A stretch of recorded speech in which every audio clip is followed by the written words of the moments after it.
Hello amigos, welcome back, and today we are going to be taking a look at artifacts, how best to use your artifacts and how to be more efficient with your artifact selection. So let's just talk a bit about artifacts to start. Most of us know what they do already, but for those of us that are new to the game, artifacts are basically going to be what give you your stats. Obviously you've got your main weapon, which is going to give you stats, but your artifact's almost like your armor from other games. We can't obviously wear armor in this game, so your artifacts are going to what give you all of your stats and your substats. So every artifact is going to have a main stat, and then they're going to have substats as well. So in terms of how best to use your artifacts, it completely depends on what you're trying to achieve with your character in combination with your weapon. We'll be doing a weapons guide at a later date, but for today we're focusing on the artifacts. So let's just take a look at this Venti I've got here. Now, by no means is this Venti build complete, but it is Maximise for his current skill set and the current equipment that I've got for him. So let's open up that character. So my Venti, the first thing you have to realise is what you're going to be doing with this character. So for me, my Venti is my main support character. He is good for crowd control, and essentially I don't ever really bring him out to do his normal attack. I only ever really use his ultimate burst. His ultimate burst drags everyone into the center of it, and it also can pick up the element of the next character I switch to, or if it picks up an element on the way, it picks up that element as well. So essentially, for me, he's not really going to be sort of a massive damage dealer. It's more about the crowd control, especially when I'm doing sort of the domains, or when I'm doing the spiral abyss. I want that crowd control. So in order to get crowd control, what do I need? So for him, I need energy recharge like crazy. I want him to be basically getting that ultimate burst while off the field. When he comes on the field, I want to be able to do 3 or 4 hits and get that ultimate skill back up. So in order to build that up, we take a look into his artifacts. Now, when you look at his artifacts, you're going to see, but this doesn't look right. This doesn't look like you've got energy recharge. You know, you've got a 12% crit rate and an 18% attack. What's that for? Well, this is where I said you have to work in tandem with the weapon that you've got. So for the weapon I've got is the Framigos Warbow, which is going to increase energy recharge by 50.5%. That is ridiculous boost. Let that sink in. Also, its second ability is the Windfall. So crit hit, I have a 70% chance to generate a small amount of elemental particles, which regenerates 6 energy for this character. So that is how we get our elemental burst back. We pop him out, we use his elemental skill, we fire off a few shots, and we hope to get a crit in one of those, and from that we then get our ultimate burst back. So he's never on the field for long, but when he is on the field, we are maximising the efficiency of this character. So when we go back to the artifacts, now the crit rate makes sense, because obviously we want to be hitting off those crits so we can trigger off that skill from the bow so that we can get the elemental burst back again. So going in, we're going to start off, obviously we're going to have some high attack, but as you can see, substats, we've got attack and we've got that energy recharge. We need that energy recharge. It's all about recharging the skills as quickly as possible. Moving back, we've got animo damage bonus. That's going to basically mean that when it's in that circle, it's going to add an increase to the damage that we do there as well. That is almost like a throwaway one, but again, it's got the elemental recharge and the elemental mastery. Now, I may have skipped over the elemental mastery, but that is also just as important, because obviously his skill is going to pick up the element of whatever it comes into contact with, and the more the mastery is, the more the damage you'll get for those hits as well. Moving on, we've got elemental mastery. There it is. So obviously the bow does nothing for our elemental mastery, which is why we've picked an artifact that's going to give us that elemental mastery, and also it's going to give us, we've got pretty decent substats for him. We've got the energy recharge, the crit dam, and the attack, all stats that we're going to be looking for this character. So obviously, if we can get that elemental mastery and we can get the elemental recharge, why not have some crit damage and some attack at the same time, so that we can maximize the efficiency of his skill. Now this is obviously going to have attack, and again we've hit the energy recharge, and we've also got the crit rate and the crit dam. So again, we're looking for the crit rate increases, we're looking for the critical damage because we want that damage and we want that energy recharge. Now this set is in tandem with another piece of Berserker armor, which is going to give us a 12% increase to crit rate. Again, it's all about being efficient here. We're not, obviously, I'm not a wealthy man. I do pay a little bit into this game, but I cannot afford to spend some of the amounts. So it is all about, you know, working smart rather than paying my way through it. And for the last piece, we've obviously got his HP up. Now, I had this piece on another character, which is why it's so high, but it does have the elemental mastery and again the crit rate and the attack bonuses as well.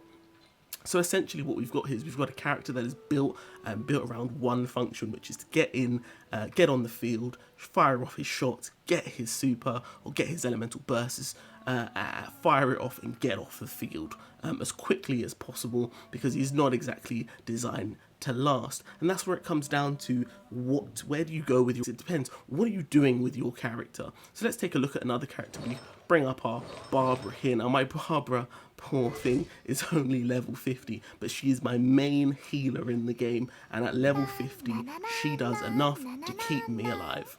Now, I can't level her because I don't have the materials for it yet, because I'm obviously trying to level some other characters to get some more DPS characters out. But so as a result, we've had to maximize her efficiency. Now, going into her talents, just real quick, her main sort of healing is going to be scaling off of her max HP. Again, here, it's going to scale off of her max HP. So for this character, we're all about increasing the HP and getting the healing benefits. Now, one thing that I do regret that I don't have on her is I haven't got very good energy recharge, which is something I will be looking out for when I do get down to getting the materials to level her up a bit more. I will be looking at increasing the energy recharge so we can get more healing. But let's take a look at the artifacts. Now, this one has been even more sort of made efficient because I don't have the resources. I've got to focus on my main DPS rather than my healing, simply because I need to hit harder than I need to heal harder. But looking into it, what have we got? So we've got the 4-piece Maiden set, which is going to increase character healing effectiveness by 15%, and when using an elemental skill or burst, it increases the healing received by all party members by 20% for 10 seconds. So there we go, it's all about maximizing her healing benefits. She is my main healer, she doesn't really need attack, she doesn't really need the defense, because when I do use her, I tend to be quite a distance from enemies so that she's not getting hit, so that she can use her healing skills and get off the field. So let's actually go into it. So the first one I've got is by throwaway, because obviously I've got the 4-piece set, I don't have this set, but obviously I've leveled this one up to 8. I will be leveling it up more, but focusing on attack obviously for my other characters. But for this one we've got the healing bonus 15.8%. Now usually that would be quite wasted on a character, but for this character in particular, because we do have that one slot free, we can use this and maximize the healing bonus benefits. And also we've got a little increase to attack, which can't hurt, and we've got the energy recharge that we desperately need. Going back, now as you can see, these ones are only being used for the set piece bonus. It's got attack, and I don't need this character to attack, so I haven't even leveled it up. Obviously, if I do get a different piece for it, or when I do go into sort of dealing with this character and finding out which artifact sets are best for her, if I do find that this is the best set, I will find a better one that doesn't have an attack main stat. But at the moment, you can see it's just on there just so that you can get those piece bonuses. Again, with the flower, it's not the flower, with this artifact here, the timepiece, we've got another attack substat, which is why again it hasn't been leveled. We're not going to level things that we don't really need. If it's serving its purpose already, which is to get us that 4-piece set, there is no other point to leveling it up. Obviously we have got the 3.3% increase to HP, but we're not going to roll on this one and try and increase it if the main stat isn't good enough. Again, this is going to have to be attack, but it's not necessarily the best one. we can get better substats on it, but obviously we're not focusing on those, which is why it's on. It's got the full piece, so it's got its benefits, it's got its uses, and that's why we haven't leveled it. And for the final piece, obviously we are scaling off of her max HP, so as a result, we are obviously going to put her flower up to a reasonable level. I will be definitely increasing this one a bit more because it has got some very good substats for this character. You know, we've got energy recharge, we've got crit damage, we've got attack, we've got crit rate, we've got sort of the 4 main stats we want for this character as well. Going forward, it would be better if it had a bit of HP in there, but obviously these are stats that we can use for this character. So there you go, that's it. You can see there we're sort of being efficient with our characters, as you saw from my D-Look video that I put out yesterday. Let's just have a quick look at him because he is here. There he is. You can see that again, it comes to maximising your characters. Obviously, my D-Look is here for damage output, which is why everything is to do with sort of increasing his attack, increasing the damage he can do. We'll just quickly go into it really quickly, even though we did yesterday. You can see there, we've got the crit rate, we've got the crit dam, we've got the pyro damage bonus, we've got the 1,673 attack boost from his weapon, and all of his attacks are designed around damage. So you can see that we've got crit rate, we've got attack, we've got attack, we've got attack, and obviously we have to have HP, but the substats, we have crit dam, attack as well. So guys, as a result, in terms of your artifacts, how best to use them, how to maximize your efficiency, especially for my free-to-play users or for my users that obviously do like to put a bit of money into the game, I always say find out what your character is going to be used for and then tailor your artifacts for that. You know, if you've got a support character, there's no point having sort of massive, you know, roles and putting all your resources into increasing their attack if they're not actually going to be on the field. One note I will put is we have got one character in the game that does actually get a massive bonus from having attack. I will be doing a showcase of her next, which is Official, who we will be getting for free on Monday, the 16th, when the event starts. We will be able to pick up a free Official. So let's actually just quickly, before we end the video, let's just take a look at her. Now, I don't want to have to find her. Where is she? There she is. Alright, so I'm not going to spend too long on her, but essentially when it comes to sort of the artifact guide, Official is a character. We will do a guide for her for Monday.